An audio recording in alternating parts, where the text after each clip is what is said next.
So you're going to sell your house, and you got to decide, okay, what's going to stay with the new buyer and what are you taking with you? What is going to convey, that means stay with the house, and what does not convey. Now, there's a place on the contract where there's a bunch of little check marks to specify, your ceiling fans and your doorbell, your mailbox. I don't know why anybody want to take their mailbox, but I guess maybe that happens. But all that kind of stuff. And so you're going to check that out. And when you do the listing, your realtor will help you do that. Now, for stuff that's not on the little check boxes, the general rule is if it's attached to the house, really should stay. If it's not attached, you can take it with you. So here's the way you think of it. So supposing we took your house, turned it upside down, shook it a little bit, well, whatever falls out, you take with you. If it doesn't fall out, probably should leave it. So, for instance, your grill, your mower, all that kind of stuff, you take that with you. Now, anything can be negotiated and anything can be written in, but I'm just saying as a general rule, this is the kind of stuff that goes and what stays. Your basketball goal, if it's just sitting there on the pavement with a stand, take it with you. If it's dug into the ground and planted in the ground, you really need to leave that.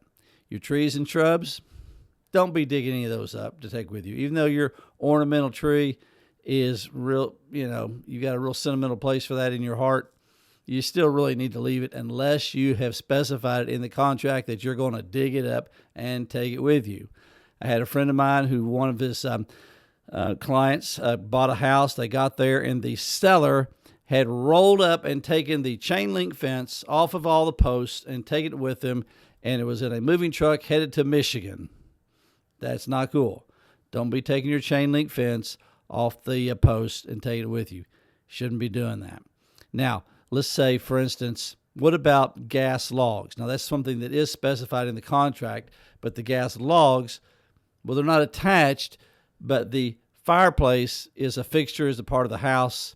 So really the gas logs ought to stay there too with the fireplace. If you got this great big old nice jacuzzi on the back deck, you're going to have to specify whether that's going to stay or where that's going to go. Now, it may go or stay depending on if the buyer wants to pay a little extra money for it. That's cool too, but you got to lay that out in writing. Now, my favorite story of all time is I sold a farm, and on this farm they had a peacock.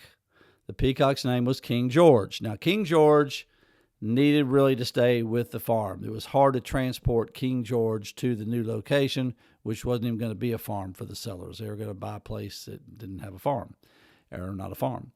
And so King George needed to stay. So they wrote into the contract, we wrote it in, that King George conveys with the property. The peacock stayed with the property. So you never know what's going to go and what's going to stay, but everything's negotiable. You just got to be clear about what's going and what's staying with the property. Real important.